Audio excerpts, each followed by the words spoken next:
गांव वाले रिपोर्टर का आप सबको नमस्कार। मेरा नाम विष्णु प्रभाकर और आप सब देख रहे हैं गोरखपुर एक्सप्रेस न्यूज़। हमारी टीम पंचायत चुनाव की कवरेज कर रही है और हमारी मुलाकात हो गई है धर्मनाथ खरवार जी से, जो वार्ड नंबर 46 के प्रत्याशी हैं। इनका कहना है कि ये बीजेपी के कैंडिडेट हैं। जब शुरुआत के दिनों में जब सूची जारी होती है तो प्रदेश कार्यालय से सूची आता है और इनका नाम होता है। बाद में जिला से जब सूची जारी होता है तो इनका नाम कट गया है। आखिर कहीं ना कहीं एक तरफ बीजेपी तो कहती है कि बीजेपी अनुशासन का विशेष ख्याल रखा जाता है, लेकिन एक तरफ प्रदेश की सूची में नाम आता है। फिर बाद में आखिर क्या कारण रहा कि जिले से दोबारा सूची बनानी पड़ेगी, पहला सवाल। दूसरा बात, एक और सोशल मीडिया पे वीडियो वायरल हो रहा है कि इस विधानसभा क्षेत्र के विधायक, मौजूदा विधायक जयमंगल कनौजिया यह भी आरोप लगा रहे हैं कि यह जो प्रत्याशी हैं, जो अपने आप को भाजपा के प्रत्याशी कह रहे हैं, ये फ्रॉड कर रहे हैं। सुनने में आ रहा है कि इनके ऊपर मुकदमा यानी कि प्रशासनिक कार्रवाई भी होने वाली है। चलिए, क्या कुछ पूरा मामला है, इनसे ही बात करते हैं, जानते हैं। बहुत बहुत स्वागत है। बहुत बहुत धन्यवाद। क्या मामला है, ताकि जब पहली सूची जारी होती है प्रदेश से तो बताया जाता है कि आप भाजपा के समर्थित कैंडिडेट हैं। कुछ दिन बाद एक और सूची जिले से जारी होती है। सोशल मीडिया, व्हाट्सएप, फेसबुक के माध्यम से लोग प्रचार करते हैं प्रत्याशी चेंज हो गए, प्रत्याशी अब दीपुन कनौजिया है। उसके बाद आपके विधायक एक वीडियो जारी करते हैं और कहते हैं कि धर्मनाथ खरवार फ्रॉड है। और अभी कुछ समय पहले आप बता रहे थे कि प्रशासनिक यानी कि SHO का फ़ोन भी आया और आपके ऊपर मुकदमा करने की बात कही जा रही है। क्या है पूरा मामला? जी, आपने बहुत अच्छा सवाल पूछा। भारतीय जनता पार्टी एक लोकतांत्रिक पार्टी है और टिकट देने के पहले चाल चरित्र से लेकर अपने संगठनात्मक कार्यों को समेट कर पार्टी टिकट देती है। इसके लिए पैनल बनता है, जिले स्तर पर पैनल बना, क्षेत्र स्तर पर बना, अंतिम सूची प्रदेश स्तर के सामने प्रस्तुत होता है, तब जाके टिकट फाइनल होता है। फिर प्रदेश से रिलीज भी होता है। फिर प्रदेश से रिलीज होता है, मगर पता नहीं जिला कमेटी प्रदेश की सूची को नहीं मान रहा है। जिले स्तर में क्या समस्या है कि प्रदेश से बड़ा हो गया और ये प्रदेश अध्यक्ष जी की सूची में मेरा नाम आया और मेरे पर्चा दाखिला के बाद कुछ समय के बाद एक फरार रूप में एक वायरल सूची जारी हो गई, जो व्हाट्सएप में चला, न कि ऑथराइज रूप से, न मीडिया के माध्यम से, न प्रिंट मीडिया के माध्यम से समाज में आया और आज उसको चलाया जा रहा है। प्रदेश की सूची कब जारी हुई थी? प्रदेश की सूची 6 तारीख को जारी हुई। अच्छा, और जिले की सूची? जिले की सूची अभी तक उसमें दिनांक तक नहीं है कब वो जारी किया गया। वो जारी भी हुआ ना दिनांक है,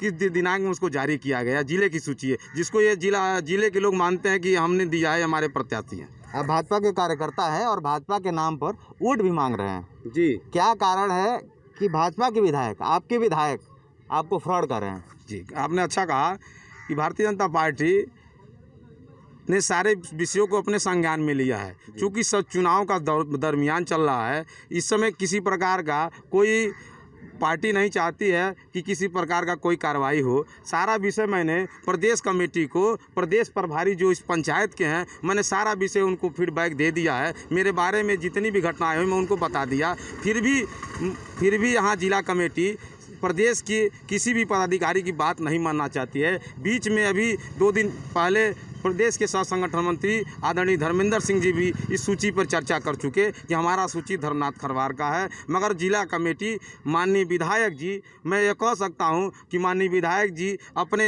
एक रिश्तेदार, अपने बिरादर को लेकर ये घोषित कर रहे हैं कि मेरा प्रत्याशी है। ये भारतीय जनता पार्टी का रूल नहीं है। मोदी जी कहते हैं सबका साथ, सबका विकास, सबका विश्वास, क्योंकि जाति धर्म को तोड़कर सबको कहीं ना कहीं एक सूत्र में बांधना चाहते हैं, तब जाके भारतीय जनता पार्टी इतना बड़ा रूप ली है। आपके विधायक जी एक नेता हैं और आप भी एक नेता हैं। क्या माना जाए कि आप राजनीति के शिकार हो गए?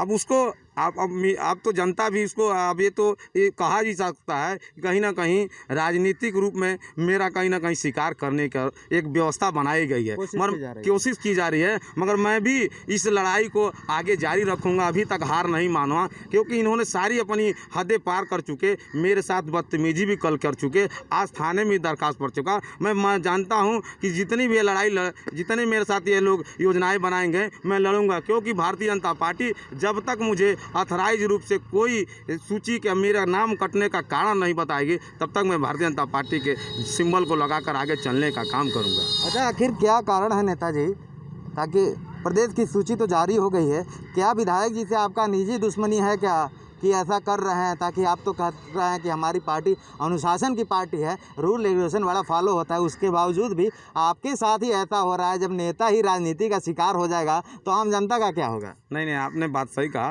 कि भारतीय जनता पार्टी अपने संगठन की व्यवस्थाओं को लेकर चलती है।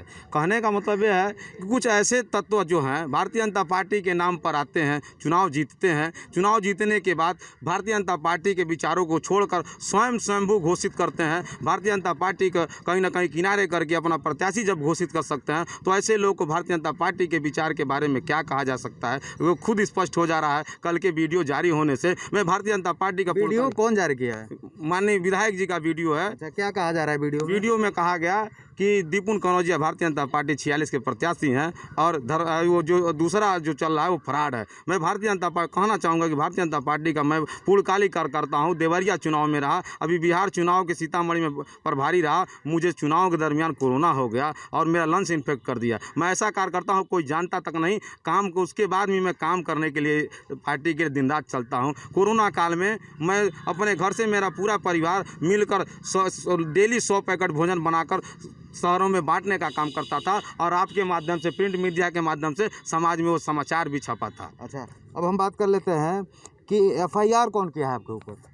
जैसे सुनने में मुझे आया माननीय SHO जी द्वारा कि कहाँ के SHO? सिसमा SHO अच्छा, कोठीबार, उन्होंने कहा कि आपके खिलाफ पार्टी के ही प्रदेश जिला अध्यक्ष जी ने आपके ऊपर मुकदमा पंजीकृत करने के लिए दिया है। अच्छा। मैंने कहा ठीक है, आप कर सकते हैं, आप जांच करिए, अगर मैं दोषी पाता हूं तो मेरे पर कार्रवाई सुनिश्चित किया जाए। तो क्या आपके ऊपर मुकदमा हो गया है, होना है? अभी तो उस पर मुझे फ़ोन आया। हाँ। तो मैंने अपना पक्ष रख दिया। हाँ। अब वो उनके ऊपर डिपेंड करता है कि वो क्या करेंगे। मैंने अपना पक्ष बता दिया कि मैं कौन हूँ, मुझे कहाँ से घोषित किया गया। हाँ। और मैंने अपना पक्ष उनको स्पष्ट रूप से रख दिया है।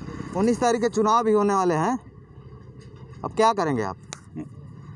चुनाव 19 को होना है। हाँ। और मैं चुनाव मैदान में हूँ। हाँ। जब तक मुझे भारतीय जनता पार्टी हाँ। प्रदेश स्तर से कोई सूची सूचना नहीं देती है, हाँ। तब तक मैं मैदान में हूँ। चाहे कितने मुकदमे हो जाए, हाँ। चाहे मुझे जेल जाना क्यों ना पड़े, मैं उसके लिए तैयार हूँ। क्योंकि मैं पार्टी के लिए जीता हूँ, पार्टी के लिए मरता हूँ और पार्टी को बीच रास्ते में जिले के माध्यम से धोखा नहीं दूंगा। क्योंकि मेरी भी कहीं इमेज है भारतीय जनता पार्टी में, तभी मुझे टिकट मिला है। तो आपके ही विधायक जी आपको फ्रॉड कर रहे हैं, फ्रॉड होने का आरोप लगा रहे हैं, उसका जवाब कैसे देंगे? जवाब जनता देगी।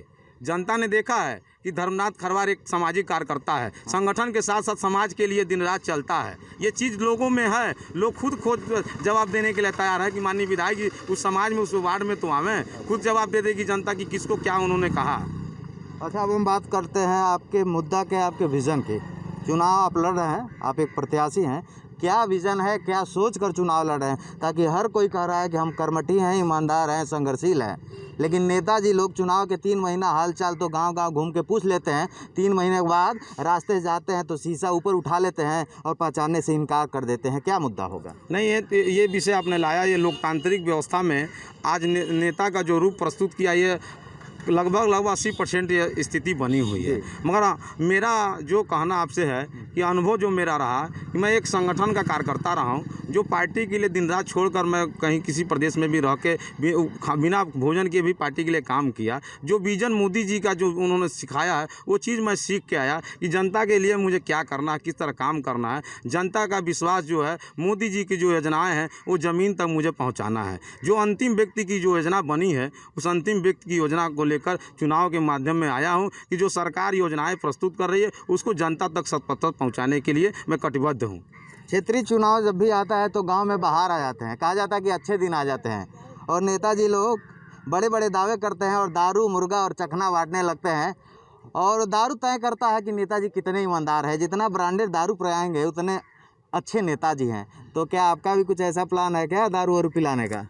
पहले तो जिस पार्टी से मैं बिलोंग करता हूं, वो भारतीय जनता पार्टी 70 साल का रिकॉर्ड तोड़कर उत्तर प्रदेश में और केंद्र में आई। इसके पहले भी सरकारें 70 साल से थी जो जनता के बीच में न रह के कुछ लोगों का विकास किया। उस पार्टी से मैं आता हूं कि आज उन्होंने विकास का जो रूपरेखा तैयार किया कि हर व्यक्ति के गांव तक सड़कें, बिजली, जिस गांव तक बिजली के खंभे नहीं थे वहां पहुंचाने का काम किया। तो उस विचारधारा को, विकास के मुद्दा मेरा प्रमुखता है कि जो विकास करेगा वो देश पे राज करेगा। आज मोदी जी ने दिखा दिया कि विकास सबसे बड़ा मुद्दा है। क्षेत्रीय स्तर पे कैसे विकास करेंगे तो कि देश स्तर पे मोदी जी की बात होती है, ताकि क्षेत्र की समस्या, गांव की समस्या, मोहल्ले की समस्या, ये एक जिला पंचायत सदस्य का एक रोल होता है, ग्राम पंचायत का रोल होता है, तो क्षेत्रीय स्तर पे आपका क्या विजन होगा? क्योंकि जब गांव को मजबूत मिलेगी उसके बाद देश की बात आती है, तो आप गांव को, क्षेत्र को कैसे मजबूत करेंगे? हाँ, ये भी विषय जो लाए हैं, इसमें आप स्पष्ट देख लीजिए कि माननीय प्रधानमंत्री जी की जितनी योजनाएं आई, मूलभूत जो अंतिम व्यक्ति, गरीब व्यक्ति है,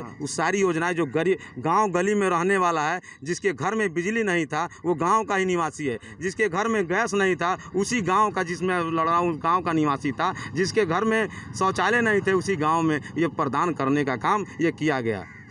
तो यह आगे भी यह जारी रहेगा। मैं जिला पंचायत चुनाव अगर जीतता हूं तो ये सारी जो व्यवस्थाएं मिलती हैं केंद्र की, मैं लड़कर सबको पहुंचाने का काम करूंगा। बीच का जो माध्यम है उसे समाप्त करने का काम किया जाएगा। और धर्मेंद्र जी, मेरी शुभकामनाएं हैं। अगर आप गांव के लिए, क्षेत्र के लिए कुछ बेहतर सोचते हैं तो, नहीं सोचते हैं तो नहीं है, क्योंकि गांव वाले रिपोर्टर गांव की बात करते हैं। अब बात थोड़ी राजनीति कर लेते हैं। देखिए, ऐसा है, राजनीति में भी जब राजनीति हो जाए तो कहा जाता है उस नेता ने स्वीकार कर लिया। इन भाई साहब के साथ कुछ ऐसा हो गया है, प्रदेश की सूची में इनका नाम आता है, फिर बाद में जिले की सूची में बदल जाता है। और अब इनका कहना है कि एसएचओ साहब का भी फ़ोन आया है और इनके ऊपर मुकदमा कहने की बात कही जा रही है। तो कहीं ना कहीं नेताजी राजनीति के शिकार हो गए हैं। वैसे बीजेपी तो कहती है कि हमारी पार्टी बहुत अनुशासित पार्टी है और अनुशासन, रूल रेगुलेशन को फॉलो किया जाता है, लेकिन यह घटना कहीं ना कहीं बीजेपी और उन तमाम कार्यकर्ताओं को जो बीजेपी से जुड़े हुए हैं उनके लिए एक सवाल पैदा कर रही है। आप देख रहे थे गोरखपुर एक्सप्रेस न्यूज़। मेरा नाम विष्णु प्रभाकर, कैमरे के पीछे से जितेंद्र। नमस्कार।